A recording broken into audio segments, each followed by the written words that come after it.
ಠಾಣಾ ವ್ಯಾಪ್ತಿಯಲ್ಲಿ ಬರುವ ನೂರ್ ನಗರ್ ಅನ್ನೋ ಜಾಗದಲ್ಲಿ ಉಸ್ಮಾನ್ ಅನ್ನೋ ಒಬ್ಬ ವ್ಯಕ್ತಿಯನ್ನು 4 ಜನ ಸೇರಿ ಕೊಲೆ ಮಾಡಿದ್ದಾರೆ. ಈ 4 ಜನ ಬಂದ್ಬಿಟ್ಟು ಜಮೀರ್ ಪಾಷಾ, ಸೈಯದ್ ಸಲ್ಮಾನ್, ಫರೀದ್ ಮತ್ತು ನಜೀರ್ ಖಾನ್ ಅಂತ. ಮೂಲತಃ ಈ ಮೋಟಿವ್ ನಾವು ಇದನ್ನು ನೋಡಿದಾಗ ಉಸ್ಮಾನ್ ಅಂತ ಯಾರಿರ್ತಾರೆ ಅವನು ಜಬೀನಾ ಅನ್ನೋರಿಗೆ ಮದುವೆ ಆಗಿರ್ತಾಳೆ. ನಂತರ ಸ್ವಲ್ಪ ವರ್ಷಗಳನ್ನಾದಮೇಲೆ ಇವ್ರಿಗೆ ಈ ಉಸ್ಮಾನ್ಗೆ ಈ ಇನ್ನೊಬ್ಬರು ಸಿಮ್ರನ್ ಅನ್ನೋರ ಮೇಲೆ ಅವನಿಗೆ ಒಂದು ಸ್ವಲ್ಪ ಪ್ರೀತಿ ಹೆಚ್ಚಾಗುತ್ತೆ. ಆವಾಗ ಈ ಹೆಂಡತಿಯನ್ನು ಬಿಟ್ಟು ಅವಳನ್ನ ಮದುವೆ ಆಗಬೇಕು ಅಂತ ಇವನವ್ರ ಮನೆ ಹತ್ರ ಹೋಗ್ಬಿಟ್ಟು ಕೇಳಿದಾಗ ಈ ಒಂದು ಗಲಾಟೆ ನಡೆಯುತ್ತೆ. ಈ ಗಲಾಟೆಯಲ್ಲಿ ಅವನಿಗೆ ತಲೆಗೆ ಏಟು ಬಿದ್ದು ಅವರಿಬ್ಬರಿಗೆ ಅಲ್ಲಿ ಒಂದು ಸ್ವಲ್ಪ ಜಟಾಪಟಿ ಆಗಿದ್ದು, ಅದರಿಂದನೇ ಇವನು ಸಾವನ್ನು ಅಪ್ಪಿದ್ದಾನೆ. ಈ 4 ಜನ ಆರೋಪಿಗಳನ್ನು ನಾವು ಆಲ್ರೆಡಿ ಅರೆಸ್ಟ್ ಮಾಡಿ ಅವ್ರನ್ನ ನಾವು ಜುಡಿಷಿಯಲ್ ಕಸ್ಟಡಿಗೆ ಕೊಟ್ಟಿದ್ದೀವಿ.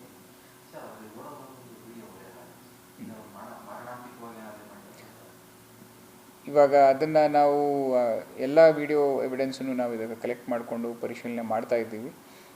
ನಾವು ಡಾಕ್ಟರ್ ಕಡೆಯಿಂದ ಏನು ರಿಪೋರ್ಟ್ ಬರುತ್ತೆ, ಯಾವ ರೀಸನ್ಗೆ ಅವನು ಡೆತ್ ಆಗಿದ್ದಾನೆ ಅಂತ ಅದ್ರ ಮೇಲೇ ನಾವು ಹೇಳೋಕ್ಕಾಗುತ್ತೆ.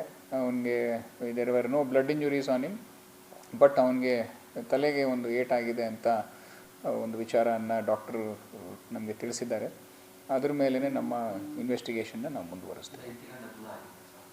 ಅದೇ ಅವರಿಬ್ಬರ ಮಧ್ಯೆ ಒಂದು ಸ್ವಲ್ಪ ಮನಸ್ತಾಪ ಇತ್ತು.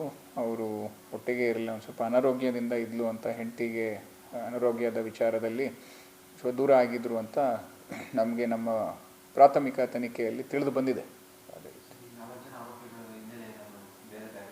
ಇಲ್ಲ, there are no criminal background.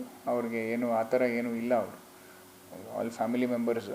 ಅವರು ಈಗ ಬಂದು ಸಡನ್ ಪ್ರೊವೊಕೇಶನ್ ಆಗಿ ಅವ್ರಿಗೆ ಒಂದು ಅಟ್ಯಾಕ್ ಮಾಡಿದ್ದಾರೆ. ಎಸ್, ಅವರಿಬ್ಬರು ಕೂಡ ರಿಲೇಷನ್ಸ್, ಅವರಿಬ್ಬರು ಸಂಬಂಧಿಕರಾಗಬೇಕು ಅವರು. ಎಸ್, ಅವಾಗೇ ಇದಾಗಿರೋದು. ಅದು ನಾವು ಹೆಂಗೆ ಹೇಳೋಕ್ಕಾಗುತ್ತಪ್ಪ, ಅವ್ರಿಗೆ ಕೇಳಬೇಕು. ಬಟ್ ಅವರಿಬ್ಬರು ಪರಸ್ಪರ ಇದ್ದರು ಅನ್ನೋದ್ರ ಬಗ್ಗೆ ನಮಗೆ ಡೀಟೇಲ್ ಯಾವುದೇ ರೀತಿಯ ಎವಿಡೆನ್ಸ್ ಸಿಕ್ಕಿಲ್ಲ. ಬಟ್ ಅವನಿಗಂತೂ ಇಷ್ಟ ಇತ್ತು ಅಂತ ಎಲ್ಲರಿಗೂ ಗೊತ್ತಿದೆ.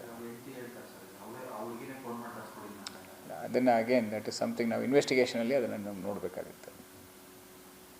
ಆಯ್ತನಪ್ಪ.